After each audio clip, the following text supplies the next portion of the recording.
we've already talked about like what makes you guys so confident, but why do you think so many of the other people out there who really want to make that leap struggle to kind of make the actual transition? What do you think it is?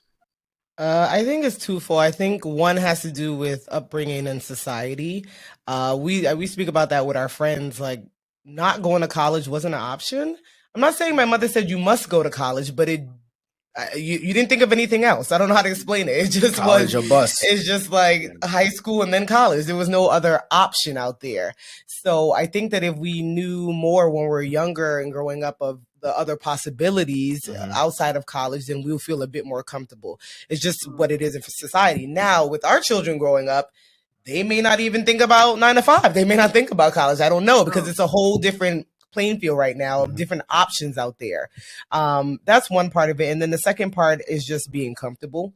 That consistent or guarantee, I say guaranteed because you can get fired anytime, unless you're like at a government or union job, but that consistent guaranteed income coming in keeps you there. Right. And so we speak about that entrepreneurship is getting paid 10,000 one month, 50,000 one month, negative 6,000 another month. Like, so you have to be comfortable with that it may not be as consistent as your 9 to 5. And I think that comfortability of that structure of what work looks like and getting paid something once you do it keeps people there. So now that you are on the other side, or I should say this side, because there are probably these days more than there's just more two than sides, two sides. right? Yeah, there's a spectrum of entrepreneurship and self-employment. Yeah, is it as hard as you thought it would be?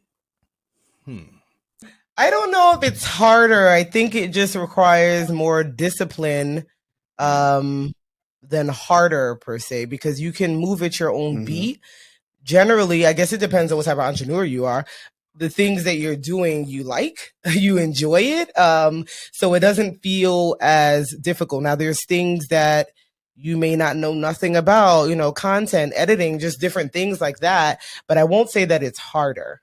It's just more discipline, and you need to put the structure in your life versus a job or a college telling you to be somewhere at a certain time. So that may be a bit harder for people that need that.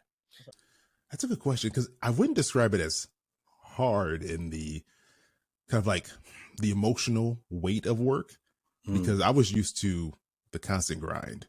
I'd be at work late different times of the year where it's like, this is going to be a rough part of the year. You're going to be working extra time just because this is what it takes to get it done.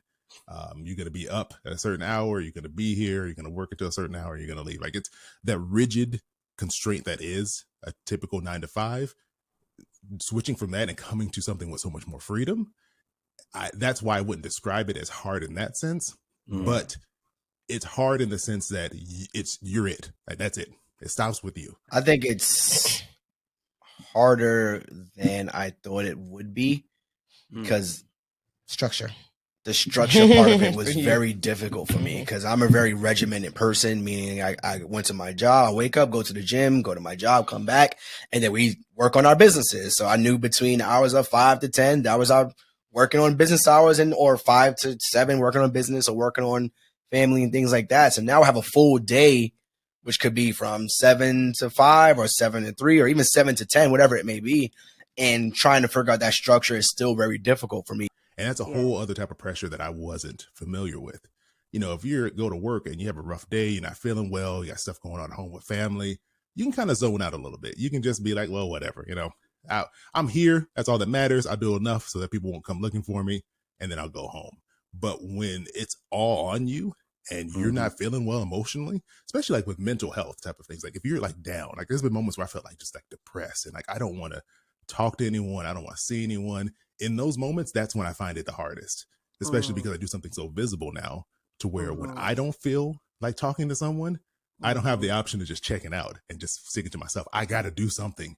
And you got to kind of find that zone to get yourself to where you can be present and look like you're enjoying yourself, even though inside you're like, I hate this. I don't want to be here right now. So, and that's one thing I talk to people about all the time. And they're always saying, oh, there's this book, here's this resource. But I have to figure out how to structure my day on my own versus having my job tell me how to structure my day. So I think that's what makes it more difficult for me. And I find that to be the hardest part of doing this work on my own and running my own, I guess you call it business, because it's just a whole other level of responsibility and pressure. And just like expectation that you don't have when you have a day job.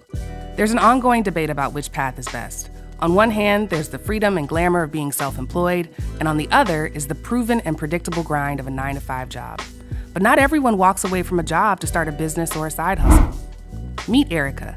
We first met her when she was employed at a popular tech company, and she asked us to come speak to their employee resource group for Black History Month. She's an advocate and follower of the FIRE movement and has her own ambitions to walk away from corporate life and retire early.